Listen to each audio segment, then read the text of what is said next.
الشيطان الرجيم بسم الله الرحمن الرحيم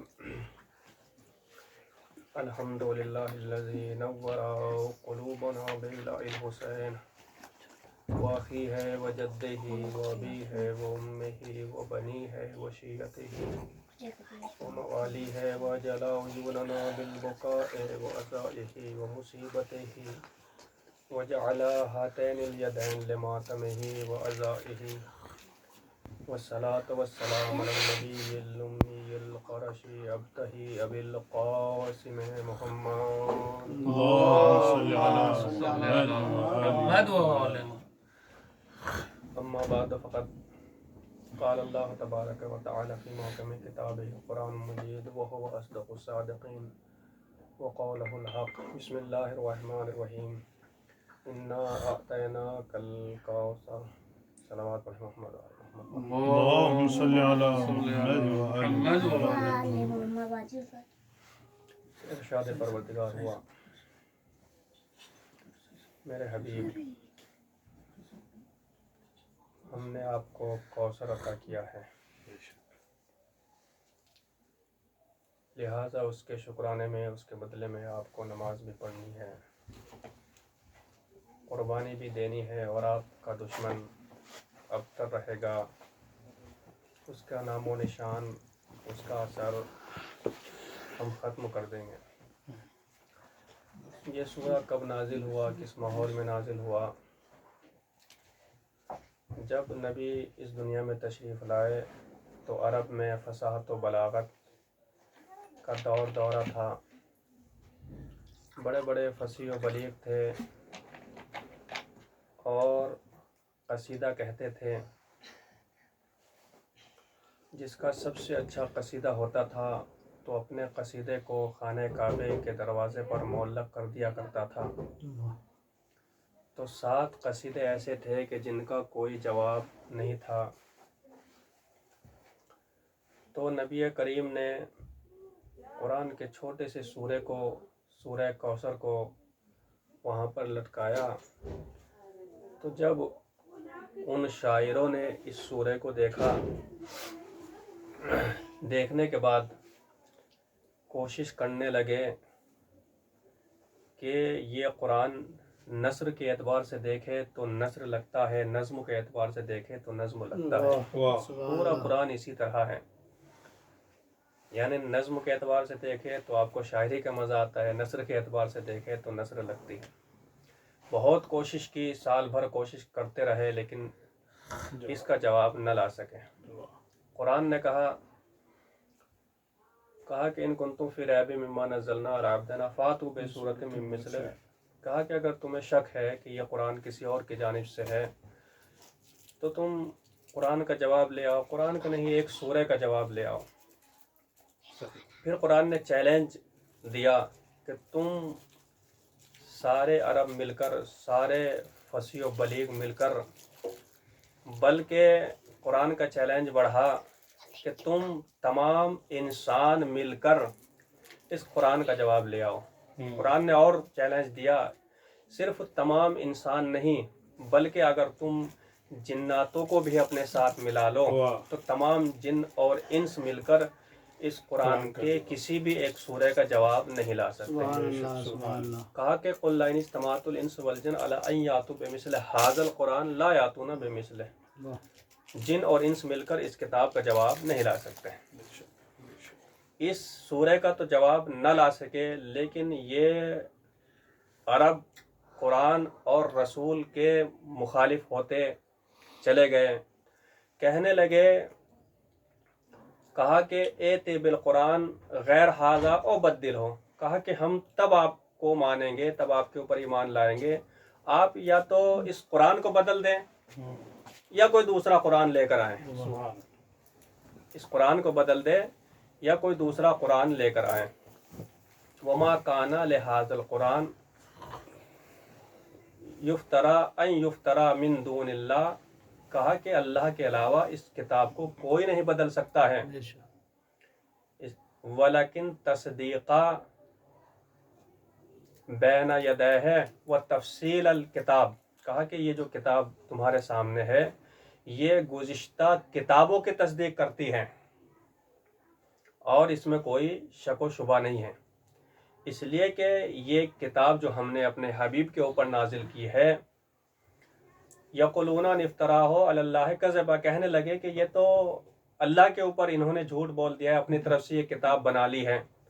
تو اللہ نے کہا فَإِن يَشَاءِ اللَّهُ يَخْتِمْ عَلَىٰ قَلْبِكَ، وہ کہا کہ اگر اللہ چاہتا اور یہ جو ہے رسول اپنی طرف سے کوئی کتاب کوئی اپنی طرف سے منسوب کرتے اللہ کی طرف، تو اللہ جو ہے ان کے مہر لگا دیتا ان کے اوپر جو ہے۔ کہا کہ اللہ وَيُبْطِلُ الْبَاطِلَ وَيُحِقُّ الْحَقَّ بِكَلِمَاتِهِ، اللہ باطل کو باطل سے ختم کرتا ہے، حق کو حق سے ثابت کرتا ہے کلمات کے ذریعے۔ وَلَوْ تَقَوَّلَ عَلَيْنَا بَعْضَ الْأَقَاوِيلِ لَأَخَذْنَا مِنْهُ بِالْيَمِينِ ثُمَّ لَقَطَعْنَا مِنْهُ بِالْيَمِينِ، کہا کہ اگر یہ میرا حبیب اپنی طرف سے کچھ بھی بناتا تو ہم دائیں طرف سے انہیں پکڑ لیتے۔ تو یعنی جو کچھ ہے سب ہماری طرف سے ہیں۔ تو یہ کہنے لگے کہ یا تو قرآن کو بدل دے یا کوئی دوسرا قرآن لے کر آ جائیں، تب ہم ان کے اوپر ایمان لائیں گے۔ تو اس کا مطلب یہ ہے کہ جو قرآن صامت کے بدلنے کی بات کرے تو قرآن کی نظر میں وہ کافر ہے، وہ مشرک ہے، چاہے قرآن صامت ہو یا قرآن ناطق ہو، اس لیے کہ یہ کتاب گزشتہ کتب سماوی کی تصدیق کر رہی ہے۔ تو جب یہ قرآن صامت کتب سماوی کی تصدیق کرتی ہے تو پھر قرآن ناطق تمام گزشتہ رسولوں کی تصدیق کے لیے آیا ہے۔ تو جس طرح قرآن ناطق کو قرآن صامت کو بدلنے والا قرآن کے نظر میں کافر بھی ہے، مشرک بھی ہے، منافق بھی ہے، اسی طرح قرآن ناطق کی جگہ آنے والا بھی، قرآن ناطق کو ہٹا کر ان کی جگہ بیٹھنے والا بھی قرآن کے نظر میں کافر بھی ہے، مشرک بھی ہے، منافق بھی ہے۔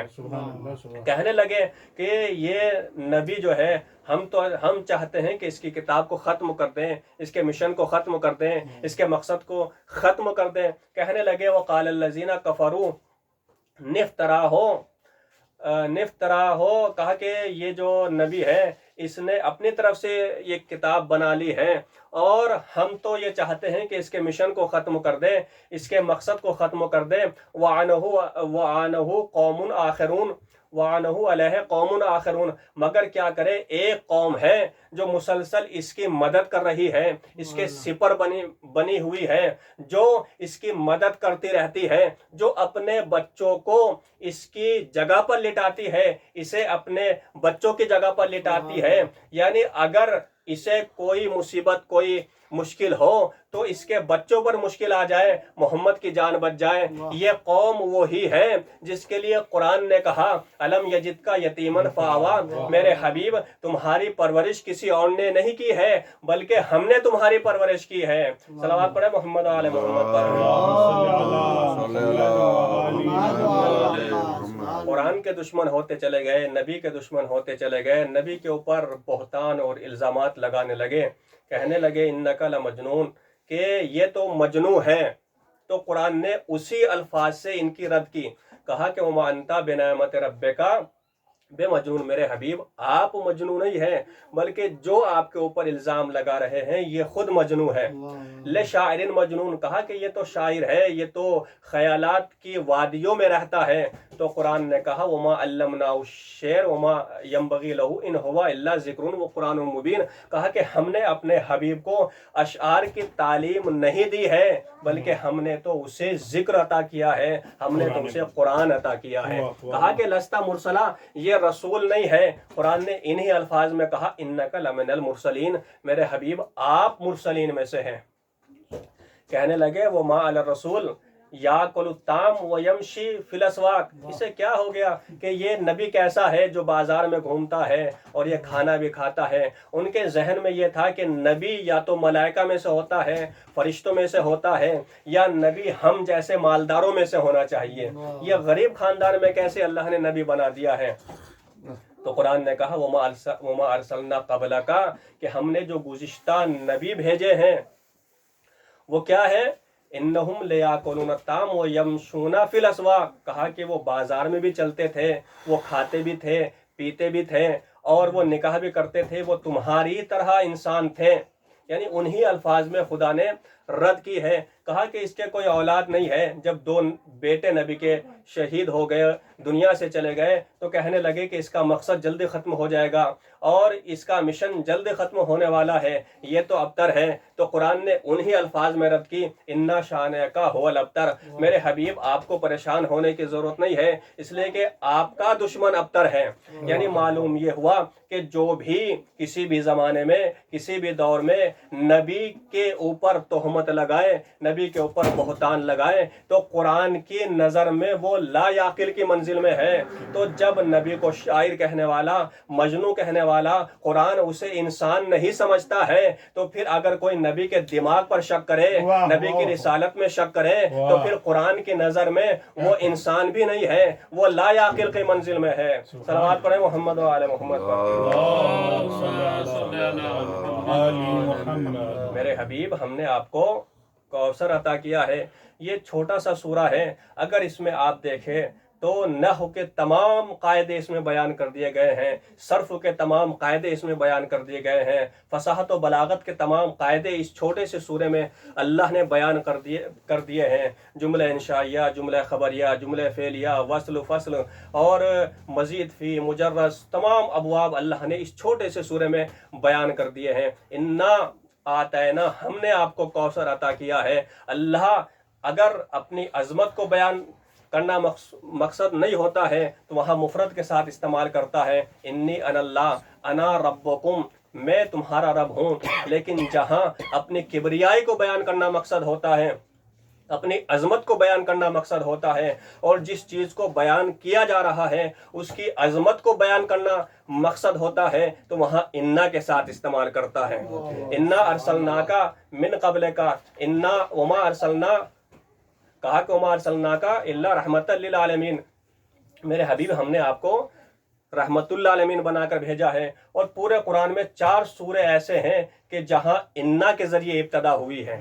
سورہ نوح، انا ارسلنا نوحا، یعنی وہ نبی جو اولو العزم پیغمبر ہے، انا کے ساتھ اس سورے کی ابتدا ہوئی ہے. اور جب اسلام کی فتح کا ذکر کیا، انا فتحنا لکا فتحا مبینا، یہاں بھی انا کے ذریعے، یعنی اپنی کبریائی، اپنی عظمت کو بیان کرتے ہوئے خدا اعلان کر رہا ہے. اور جب قرآن کی عظمت کو بیان کرنا مقصد ہوا تو وہاں بھی انا کے ذریعے شروعات کی ہے، انا انزلناہ فی لیلۃ القدر. اور جب خط رسالت کی بات آتی ہے اور نبی کے مقصد کی کامیابی کی بات آتی ہے، انا اعطیناک الکوثر فصلی لربک وانحر، اس سورے کی بھی ابتدا انا کے ذریعے اللہ کرتا ہے. انا اعطینا، اور اس چھوٹا سا سورہ ہے، یعنی جہاں پر اللہ نے اس چھوٹے سے سورے میں 5 مرتبہ نبی کو خطاب کیا ہے.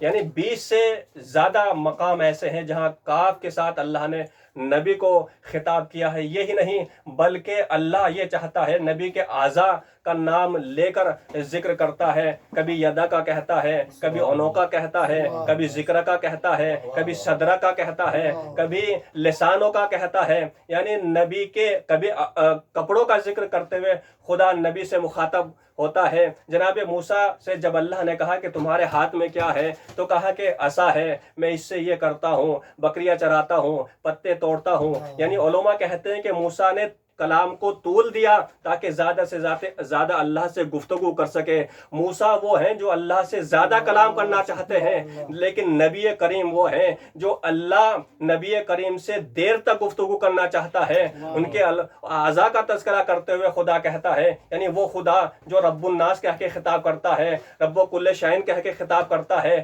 لیکن ڈائریکٹ نبی سے مخاطب ہو کر کہتا ہے، لے ربک انا اعطیناک، ہم نے آپ کو عطا کیا ہے، ہم نے آپ کو کوثر عطا کیا ہے. یہ کوثر کیا ہے؟ کہا کہ جتنی بھی چیزیں ہیں، چاہے جمادات ہوں، چاہے نباتات ہوں، یا حشرات ہوں، یا جتنی بھی یہ اربوں خربوں کہکشائیں ہیں، ولا تعدوا نعمت اللہ لا تحصوها، اتنی نعمتیں ہیں، اتنی کثیر نعمتیں ہیں کہ کوئی بھی ان کا ادراک نہیں کر سکتا.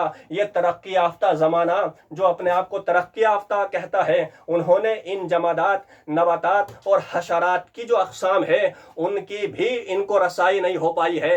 اور آخر یعنی جن کو یہ کثیر سمجھ رہے ہیں، اللہ نے ایک جملہ کہہ دیا ہے، قل ان متاع الدنیا قلیل، یعنی جس کو یہ انسان کثیر تسلیم کر رہا ہے، قرآن اسے قلیل کہہ رہا ہے۔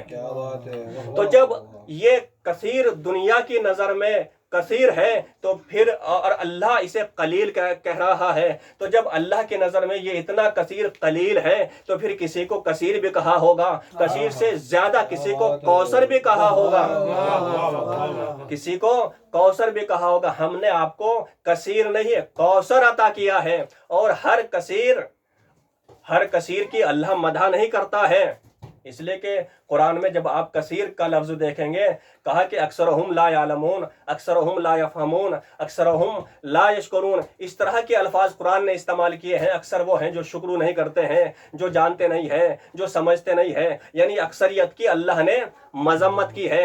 ان تطیعوا اکثر من فی الارض یضلوک عن سبیل اللہ، میرے حبیب اگر آپ نے اکثریت کی پیروی کی، اطاعت کی، تو یہ اللہ کے سبیل سے تمہیں گمراہ کر دیں گے۔ ام تحسبوا ان اکثرهم یسمعون او یعقلون، کیا تم یہ سمجھتے ہو یہ جو اکثریت ہے یہ سنتی ہے، یہ جانتی ہے، یہ سمجھتی ہے؟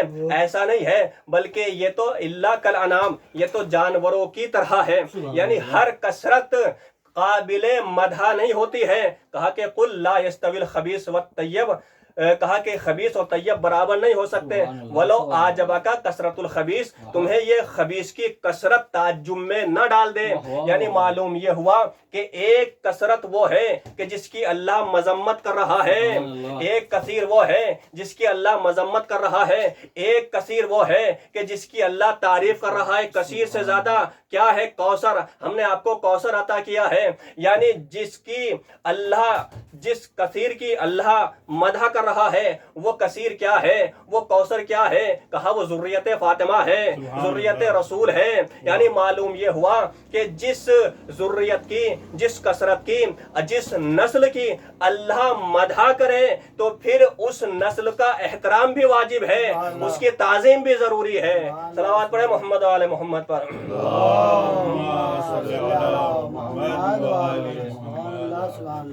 اس لیے ہم نے آپ کو کہا کہ کوثر عطا کیا ہے۔ کوثر سے کیا مراد ہے؟ اس میں بہت سے معنی ذکر کیے ہیں، لیکن اہل سنت کے بڑے بڑے علماء انہوں نے اقرار کیا ہے کہ اس سے مراد ذریت رسول ہے، ذریت سیدہ ہے، اس لیے کہ اللہ نے ان سے ایسے معصوم اور امام اور ہادی خلق کیے ہیں کہ جن کی دنیا میں کوئی نظیر نہیں ہے، اور بنی امیہ اور بنی عباس نے انہیں شہید کیا، ان کے اوپر ظلم و ستم کرنے کے باوجود آج پوری دنیا میں ان کی نسل باقی ہے۔ تو اس سے مراد کیا ہے؟ ذریت فاطمہ ہے۔ میرے حبیب ہم نے آپ کو کوثر عطا کیا ہے۔ یہ کوثر جناب جبریل نبی کے پاس آتے ہیں، آنے کے بعد کہا اے اللہ کے نبی آپ کو اللہ نے بلایا ہے۔ کہا کہ خیریت تو ہے، کہا کچھ تحفہ دینا چاہتا ہے لیکن ہمیں اس تحفے کے بارے میں معلوم نہیں ہے۔ رسول اسلام جب عرش پر پہنچتے ہیں اور سیر کرتے ہوئے جب جنت میں پہنچتے ہیں تو وہاں پر ایک خوشبو محسوس کی۔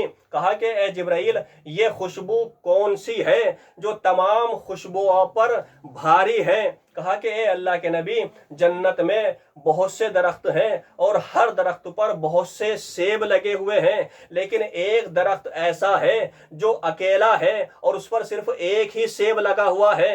3 لاکھ سال قبل اللہ نے اس درخت کو، اس سیب کو خلق کیا ہے۔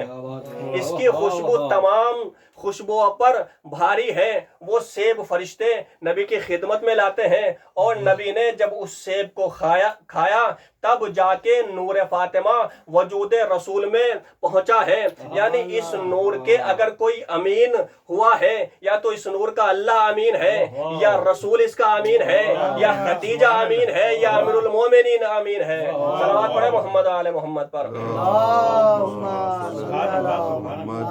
کہا کہ ہم نے آپ کو کوثر عطا کیا ہے، اس لیے کہ ہر چیز ہم نے آپ کو استحقاق کی منزل میں عطا کی ہے۔ رسالت ہو، خلت ہو، نبوت ہو، چاہے سید المرسلین بنانا ہو، کائنات کے اوپر فضیلت عطا کرنا ہو، ہر چیز ہم نے استحقاق کی بنا پر عطا کی ہے۔ لیکن یہ جو تحفہ ہم دے رہے ہیں، یہ جو ہدیہ ہم آپ کو عطا کر رہے ہیں، یہ آپ کو ہم فضل کی بنا پر دے رہے ہیں، ہم آپ کو امتنان کی بنا پر دے رہے ہیں۔ جب فتح مکہ ہوا اور لوگ اسلام میں داخل ہونے لگتے ہیں